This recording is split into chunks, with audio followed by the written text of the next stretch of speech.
Alright, this is Chapter 2, Part E. Let me continue on string methods and string lengthen here. If you look at on page 80, they break down on table 2-15. Make sure you look at with this thing. And you have different type of methods. There's the char at position, there's the length, there's the to lower case and to uppercase with this thing. So in here, if you look at that example string methods, alright, look at the way how this is going to be run with this thing. So everything can be, you can run uppercase everything, you can run everything as lowercase, and look at the particular string. Java is great fun, explanation mark with this thing. You can run that entire thing as uppercase, you can uppercase everything, the message, you can put everything lowercase with this thing.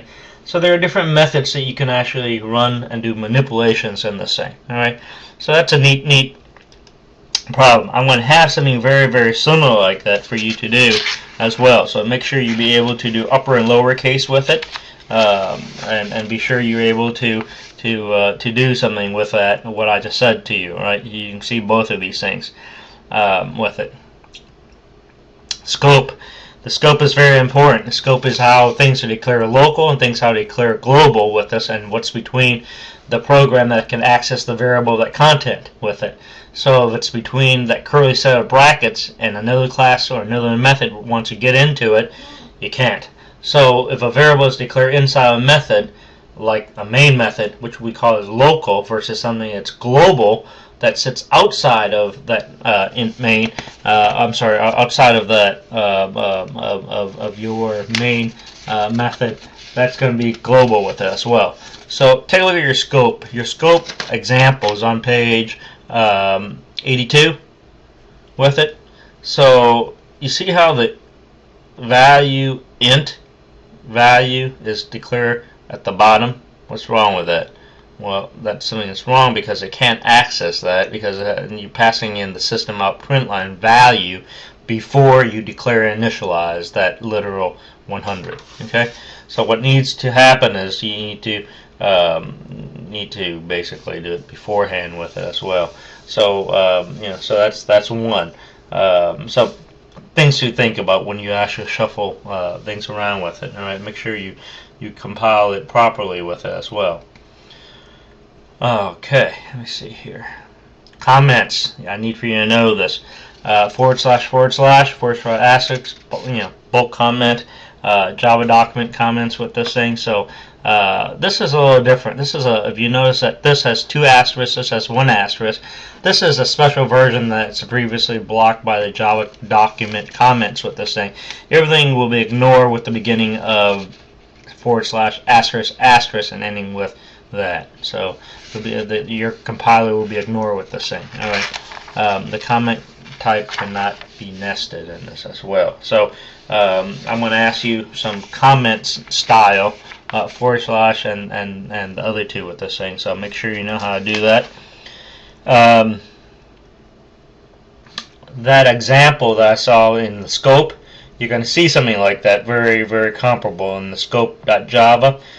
Make sure you understand that and read the bottom of page 82 and 83. I explain how those are errors with it, so make sure you understand that. On page top of, okay, so comments, we took care of that. One more thing, read comments 1, comments 2. In your code listing on page 83, 84, make sure you understand how you comment those things out, block comments, and all stuff for individual line comments with it as well. Let's see here.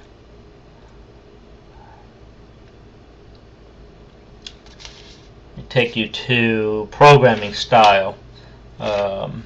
This is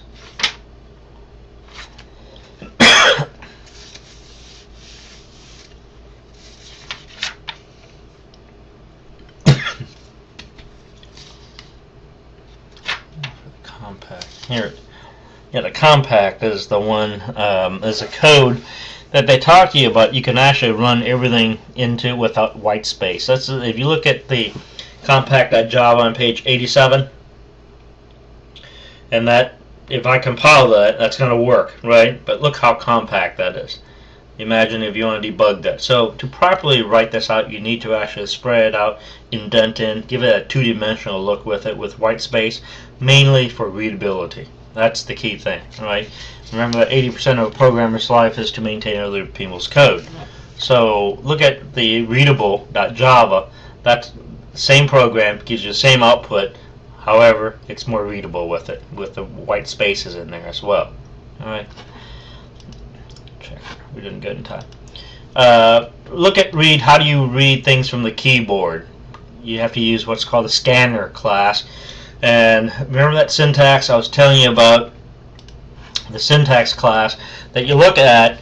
If you look at the scanner class, the syntax is this: scanner, keyboard, equal to new scanner, and you do system.in. Alright, let's say look at this thing. A few minutes ago we looked at something very similar with it as well. You look at the string, right? So you saw something like a string, what you call it, a string called name, for example, and you give it new, and you gave it another string, and inside of that you put in Dan. Okay. So this first syntax that you look at, this is the class called string data type, and you're putting in excuse me, the literal name into a name variable with this thing. So in here, this how you read in, you're creating an object that's called keyboard. This you can make up. This you can make up. New, you got to keep. This is the same similar syntax. This scanner is the scanner, and inside the quote, inside the parentheses, excuse me, system.in with this, and it stores it into the keyboard with this thing. This is the syntax that I want to make sure you understand this. This is later on, we're going to observe this a lot more closely later on with this thing. All right, so put that in the back burner for now. The scanner class. So you got to be able to use the import. This goes on top of it. So import java.utility, short for util.scanner. After you use this, you use the scanner class with this thing inside your main body with this. So let's take a look at the syntax. Here's the syntax I just mentioned to you right here. Scanner class method listed on table 218. If you look at your scanner class, these are things that's able to use with this thing. So if you look at some of the things that you get to do on page 218, I think they mean 2-17, page 91 and page 92. So you could have next byte, next double, next float, next int, next new line, next long, next short with it. So when you prompt the user, look at this pay row over here. You have name, hours, pay rate, gross pay. You create an object called keyboard. Now you have that object. You prompt the user.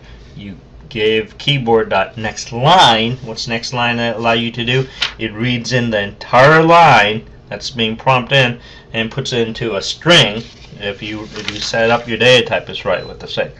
So payroll is a way how you can actually prompt the user, put the information into the actual memory of a string with it as well. So this needs to be number 17, not it's table 2-17 on page 91, 92. Okay, make sure you review those.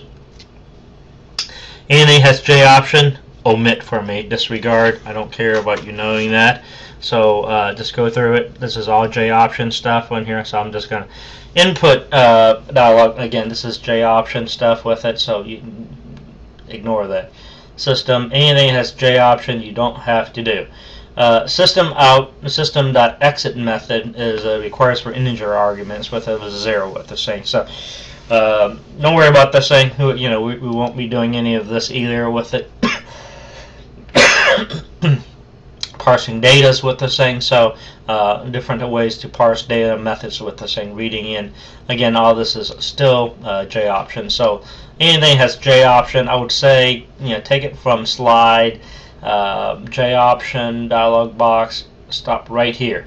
So anything from slide 83 to 94 or 95, 83 to 95, you're not responsible for slide number 83 to 95.